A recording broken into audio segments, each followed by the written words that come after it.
Hey everyone, welcome to the mysterious world. Hidden within the sands of time lies a place shrouded in mystery and power. A colossal monument to gods and kings, known by ancient whispers as the most select of places. Welcome to Karnak, where every stone holds a secret and every shadow tells a forgotten story. Amidst the sands of Luxor, on the east bank of the Nile, lies one of Egypt's most awe-inspiring monuments, the Temple of Karnak.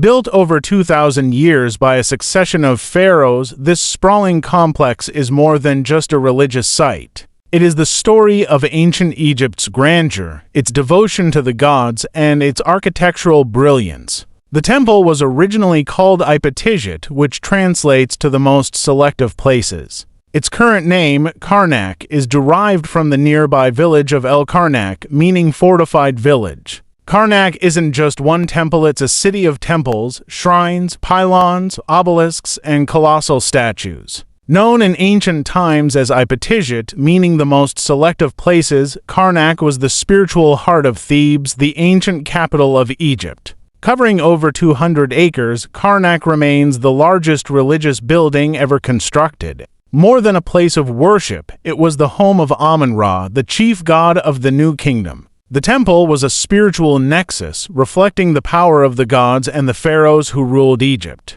The Karnak complex is an expansive open-air site that includes the Karnak Open-Air Museum. It is believed to be Egypt's second most visited historical site, with only the Giza pyramids near Cairo drawing more visitors. Karnak consists of 4 main sections, but only the largest, the Precinct of Amun-Ra, is accessible to the public. Most people associate Karnak with this section, as it is the only part they can visit. The other 3 areas, the Precinct of Mut, the Precinct of Mon-Tu, and the dismantled Temple of Amenhotep IV, remain closed. There are also smaller temples and sanctuaries connecting the Precinct of Amun-Ra, the Precinct of Mut, and the Luxor Temple. The Precinct of Mut, dedicated to an ancient earth and creation deity, has yet to be fully restored. It was partially rebuilt by Hatshepsut after the original temple was destroyed, although another pharaoh later altered its layout by constructing new structures around it.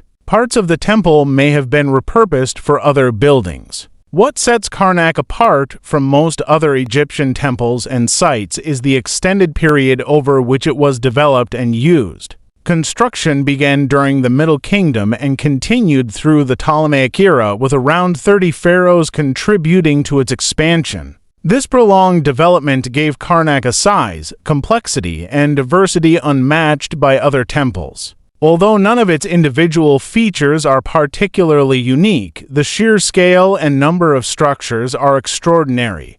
The complex represents deities worshipped throughout Egypt's history, from its earliest days to much later periods. Karnak also housed a temple built by Amenhotep IV Akhenaten, the pharaoh who later introduced a near-monotheistic religion, moving his court and religious center away from Thebes. Additionally, the site shows evidence of later cultures, such as Coptic Christians, repurposing the ancient Egyptian buildings for their own religious practices. Construction of the temple began in the Middle Kingdom, around 2050 BCE, under Pharaoh Senusret I. However, it was during the New Kingdom 1550 to 1070 BCE that Karnak reached its zenith. Every successive pharaoh sought to expand and glorify the complex, leaving their mark on this sacred ground. Hatshepsut added her grand obelisks. Thutmose III created the festival hall. Ramses II erected massive statues and decorated walls with scenes of his victories.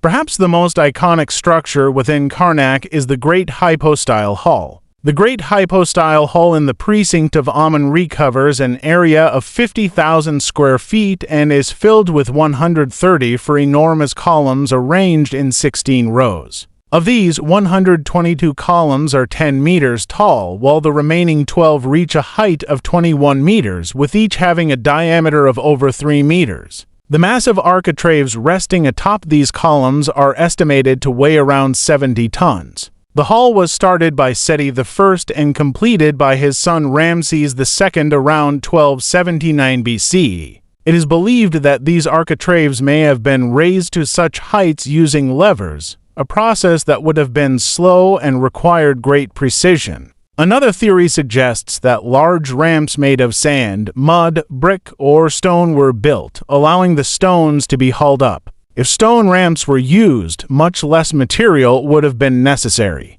The top of these ramps likely featured either wooden tracks or cobblestones to assist in towing the heavy stones. An unfinished pillar located in a remote section of the hull gives clues to the construction process. It shows that final carvings were only made once the drums of the columns were in place to avoid damage during their positioning. Various experiments have been conducted at other sites to test the movement of megaliths using ancient techniques, some involving some of the largest monoliths in the world. The columns are adorned with scenes of religious processions, offerings to the gods, and the divine kingship of the pharaohs. Walking through this hall, one is transported back in time, feeling the weight of Egypt's history pressing down from every stone. Additionally, the shrine dedicated to the sun god was designed so that sunlight would illuminate it directly during the winter solstice. The colossal statue of Ramses II at Karnak stands as a towering testament to the power and grandeur of one of Egypt's greatest pharaohs.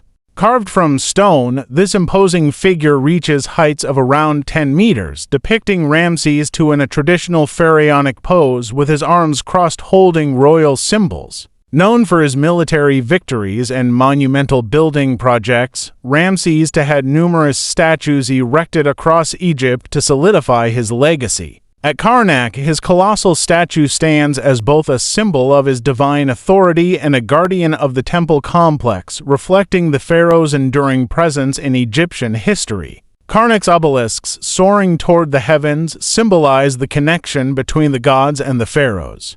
Hatshepsut, one of Egypt's few female pharaohs, erected two of the tallest obelisks in Egyptian history here, one of which still stands today, towering over 97 feet. These obelisks were not only a testament to the pharaoh's power, but also a representation of the sun god's eternal presence. Each obelisk was inscribed with hieroglyphs praising the divine favor of the pharaohs, ensuring that their legacy would be immortalized in stone. Karnak wasn't just a monumental architectural feat, it was a sacred space where daily rituals were performed to honor the gods. The statue of Khepri at Karnak represents the ancient Egyptian scarab beetle deity Khepri, who symbolizes creation, rebirth, and the rising sun. Carved from sandstone, the statue is often depicted with a beetle head and a human body, emphasizing its role in the cycle of life and the regeneration of the sun. The presence of this statue at Karnak, a major religious center in ancient Egypt, underscores the importance of Khepri in the daily rituals and beliefs surrounding life and renewal. The precinct of Amun-Re is the largest section of the temple complex dedicated to Amun-Re, the main deity of the Theban triad. It features several enormous statues, including a 10.5-meter-tall figure of Penegem I. The sandstone used for the temple, including its columns, was brought from Gebel Silsila, located 100 miles south along the Nile River. The precinct also houses one of the largest obelisks in the world, standing 29 meters, 95 feet tall, and weighing 328 tons. Priests would make offerings, chant prayers, and burn incense in the presence of Amun-Re's statue. The temple also hosted grand religious festivals, the most important being the Opet Festival. During the Opet Festival, the statue of Amun-Ra would be carried in a ceremonial bark down the Avenue of Sphinxes to the Luxor Temple, symbolizing the rejuvenation of the pharaoh's power. It was a spectacle of devotion, joy, and renewal. Located south of the Amun-Re complex, the precinct of Mut was dedicated to the mother goddess Mut, who was identified as the wife of Amun-Re in the Theban triad during the 18th dynasty. This precinct includes several smaller temples and features its own sacred lake, shaped like a crescent. Over time, much of the temple was dismantled, with its materials repurposed for other structures.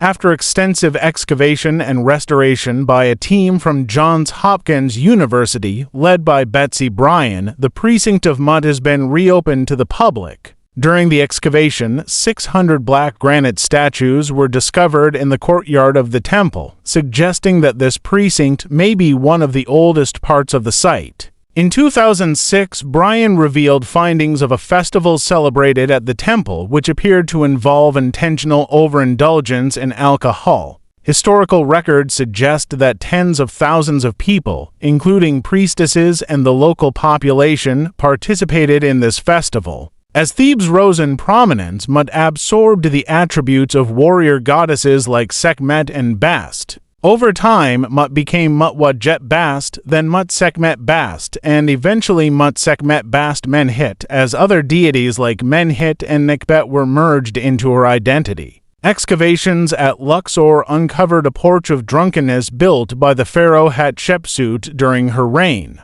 This discovery connects to a myth associated with the annual festival of Sekhmet, the warrior goddess. According to the myth, Ra, the sun god, created Sekhmet from his fiery eye to punish mortals who had plotted against him. However, her bloodlust nearly led to the destruction of humanity. To stop her, Ra tricked Sekhmet by turning the Nile red with beer mixed with pomegranate juice, making it look like blood. Sekhmet drank it, became intoxicated, and transformed into the gentler goddess Hathor, ending her rampage. This intricate merging of deities evolved over the thousands of years of Egyptian culture. The Luxor Dramas is a majestic avenue lined with human-headed sphinxes which once connected the temples of Karnak and Luxor. This sacred pathway, stretching nearly 2.7 kilometers, served as a grand processional route for religious ceremonies, most notably during the Opet festival when statues of the gods were transported between the two temples.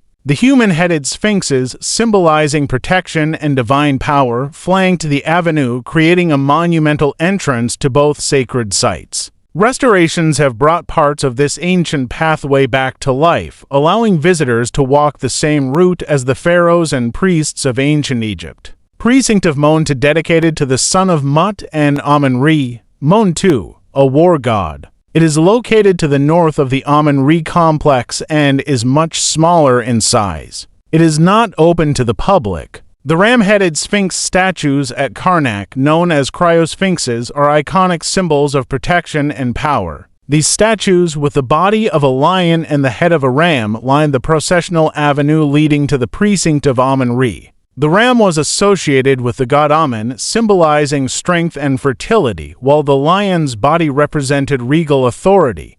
Some of these sphinxes also feature small statues of pharaohs beneath the ram's chin, emphasizing the close connection between the king and the god Amun. These imposing figures guarded the temple entrance, serving as protectors of the sacred space and guiding worshippers toward the heart of the divine complex. Within the Karnak complex lies the sacred lake, a man-made reservoir used for purification rituals. Priests would cleanse themselves before conducting sacred ceremonies, and the lake also served as a symbolic representation of the primeval waters of creation. Though Karnak's grandeur is apparent to all who visit, the temple still holds many mysteries. Hidden chambers, underground passages, and sacred enclosures whisper of secrets long forgotten by time. These spaces, rarely seen by the public, were reserved for the highest-ranking priests and pharaohs. Like many ancient wonders, Karnak's significance waned over time.